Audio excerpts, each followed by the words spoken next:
Bonjour à tous et à toutes, j'espère que vous allez bien. Alors attendez, je vérifie mon micro. Oui, c'est bon, impeccable. 1, 2, vous m'entendez? Je suis ravie de vous retrouver pour cette nouvelle chronique. La chronique, aujourd'hui, nous allons parler d'une blessure. Dans le sens où cette blessure, alors je vais dire une phrase qui me vient. Et si on s'apportait de la souplesse dans cette rigidité de la vie? Donc je parle de souplesse et je parle de rigidité. La rigidité, c'est le masque de cette blessure.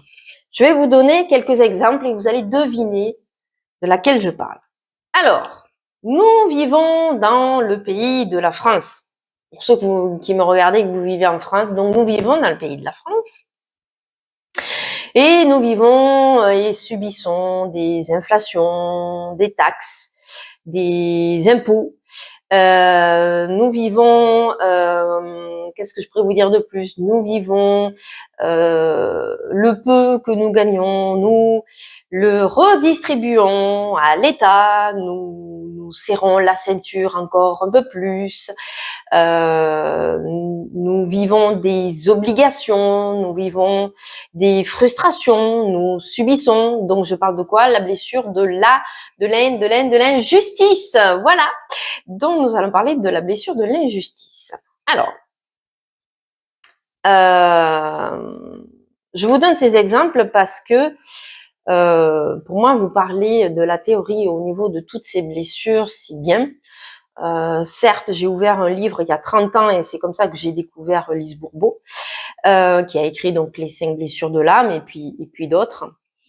Mais je vous parle aussi avec expérience. Pour moi, c'est vraiment c'est le combo pour vraiment vous puissiez vous reconnaître là-dedans, que ça vous parle, que ça résonne, que ça vibre.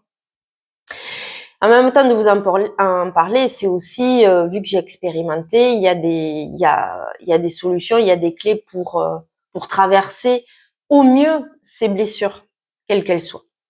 Donc la blessure de l'injustice, elle se vit à quel moment? Elle se vit donc à partir de dans l'enfance, hein, on est petits, hein, on va dire 4, 5, 6 ans environ. Nous vivons cette blessure avec le parent du même sexe. Donc ça veut dire la fille avec sa mère, le fils avec son père. Ça veut dire aussi que comment on peut se reconnaître dans cette blessure? Alors déjà, ça commence par cette fameuse phrase « je déteste l'injustice ». Ok. Bon, moi personnellement, je connais pas beaucoup de personnes qui aiment l'injustice. Ok. Après, c'est une façon de comment réagir face à l'injustice et comment la gérer. Ça, c'est autre chose. Ça peut être aussi cette quête de la perfection, le graal de la perfection. Donc, it's a fake, it's a joke, puisque de toute manière, ça n'existe pas. Ok. Ça peut être aussi du mal à exprimer ses émotions. Oui, parce que quand on est dans cette rigidité, donc qui est le masque de la blessure de l'injustice, on n'exprime pas ses émotions, puisqu'on a ce masque qui est la rigidité, donc il y a quelque chose de tendu, etc. Pourquoi? Parce que dans l'enfance, si on a eu affaire à un parent ou 2 parents aussi, qui avaient déjà du mal avec eux-mêmes à exprimer leurs émotions, et que quand on est petit, qu'on exprime facilement sa tristesse, sa peur, etc.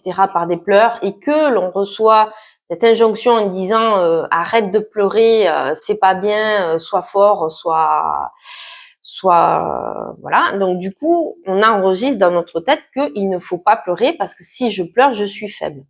Ça rejoint quand même la blessure de la maltraitance quelque part, ok? Donc ça veut dire qu'on vit cette rétention émotionnelle. Ça peut être aussi, on peut se sentir souvent incompris. Et quand on se sent souvent incompris, on finit par à la fois se couper de soi avec nos émotions, nos besoins, mais on se coupe aussi des autres, c'est-à-dire qu'on met une barrière. Et tout ça, c'est inconscient, hein. Ça veut dire qu'à un moment donné, on finit par se dire, de toute façon, je n'ai pas besoin d'aide. Alors, vous l'aurez compris que non seulement on met en place le masque de la rigidité, Mais en plus, on met cet état d'orgueil, en fait, hein, c'est-à-dire ce côté, de toute façon, je n'ai besoin de personne. Si je veux être fort, je n'ai besoin de personne. Ça peut être aussi les injonctions qu'on a reçues de la part de nos parents, quand on a entendu, de toute façon, moi, quand j'avais ton âge, il fallait que je me débrouille, pour pas dire un autre mot. Donc, tu feras pareil. Donc, du coup, ça vient nourrir aussi la blessure de l'injustice. Bon.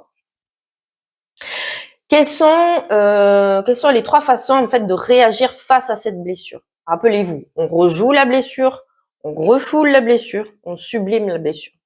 Alors, de la rejouer, c'est, on va attirer inconsciemment des situations où l'injustice nous poursuit. Donc ça veut dire des relations déséquilibrées toxiques. Donc ça veut dire, inconsciemment, je suis une victime, je vais attirer mon bourreau, ou je suis mon bourreau, je vais attirer une victime, cela va de soi, ou le sauveur, hein, ou la sauveuse.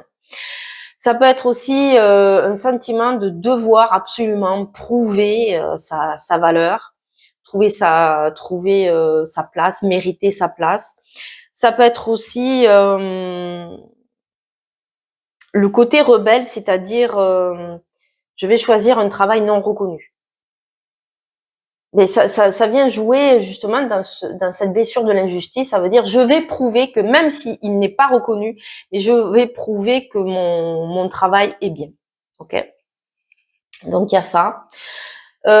Si on refoule la blessure, donc là on incarne vraiment cette rigidité à fond. Donc ça veut dire qu'on va être ultra exigeant, dur avec soi-même, ultra exigeant avec soi-même, mais aussi avec les autres. Donc on ne laissera rien passer. Tout doit être carré, rangé au millimètre, avec la règle, etc. Faut pas que le stylo il bouge. Je l'ai mis là à droite, je le retrouve à gauche, je vais péter un câble. J'extrapole, mais c'est ça. Hein. Ça peut être aussi le fait de faire de la rétention émotionnelle, donc on masque notre sensibilité. Ça veut dire que la sensibilité, elle est là, on porte ce masque et ça va faire de nous des personnes rigides, des personnes très autoritaires, mais voire autoritarisme. Et donc de contrôle. Parce qu'on va tout faire pour ne pas se connecter avec soi-même et encore moins avec nos émotions. Et je vous le rappelle, nos émotions, ça fait quand même partie de nous. Ça fait partie de notre vulnérabilité. Mais la vulnérabilité, c'est une force, ce n'est pas une faiblesse, comme on aurait pu le croire. Et sublimer la blessure, on apprend aussi à accepter que la vie, elle est imparfaite. Alors oui, ça fait mal au derche, mais à un moment donné, il faut arrêter de se raconter des bêtises. Et que oui, l'injustice fait partie aussi du jeu. Donc, on peut transformer cette quête de justice en un moteur d'évolution personnelle en développant l'accueil, l'acceptation et la bienveillance. Alors ça, c'est un boulot de tous les jours. Ok ? Alors, quelles sont les clés pour mieux traverser cette blessure? Ça veut dire que elle va pas se guérir complètement. Ça veut dire que on aura les clés nécessaires. Ça sera à nous de mettre en pratique ces clés. Et à la prochaine situation qui viendra réveiller la blessure de l'injustice, c'est là où on pourra dire là ça va, j'ai bien géré à l'intérieur de moi. Donc c'est accepter son imperfection. Je dis toujours aux personnes que j'accompagne, j'ai une super nouvelle à vous annoncer, vous êtes parfaitement imparfait. Vous êtes parfaitement imparfaite. Alors ça fait sourire ou ça grince. Bon, en principe ça fait sourire quand même. Et oui, mais en fait, c'est d'accepter son imperfection. Je vous le rappelle, on n'est pas de l'intelligence artificielle, on n'est pas des robots, nous sommes des êtres humains. Donc, se tromper, c'est humain. Et je vais vous rappeler une chose, c'est que même si je prends l'intelligence artificielle, même vous avez tous un GPS, on est d'accord, soit les portables ou dans la voiture.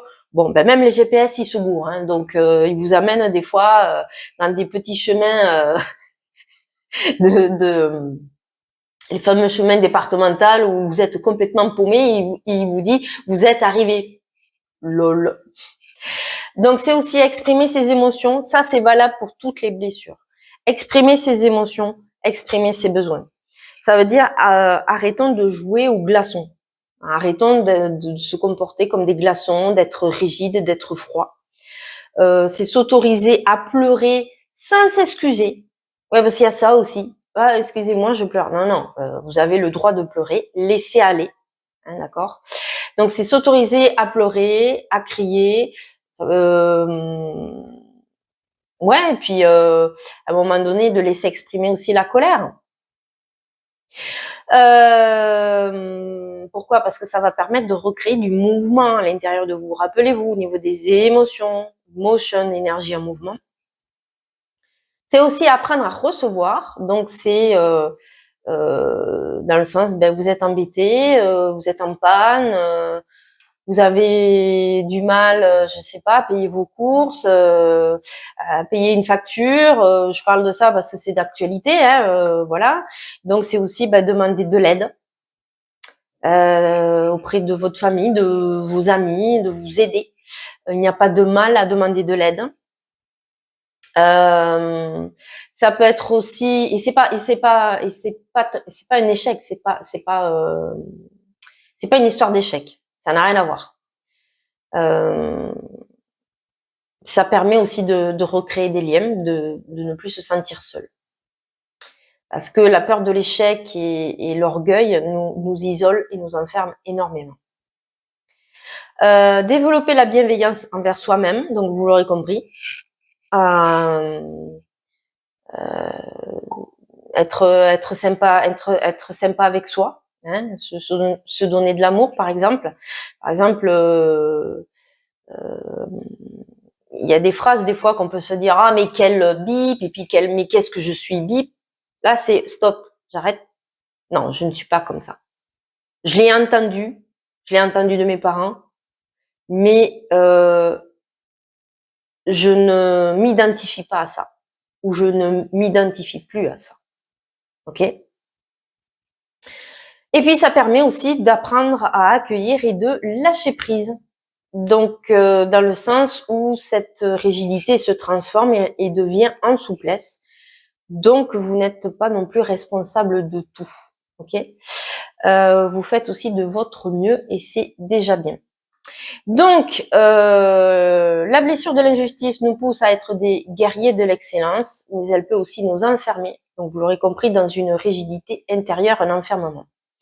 Donc la clé, c'est l'équilibre. Ok, vous pouvez avoir des exigences, mais tout en étant souple avec vous-même et souple avec les autres. Voilà, mais j'espère que la blessure de l'injustice vous aura bien éclairé. Je vous remercie. N'hésitez pas à liker, à laisser des commentaires. Je me ferai un plaisir de partager avec vous et de vous répondre. Et je vous dis à la prochaine pour une autre blessure. Ciao!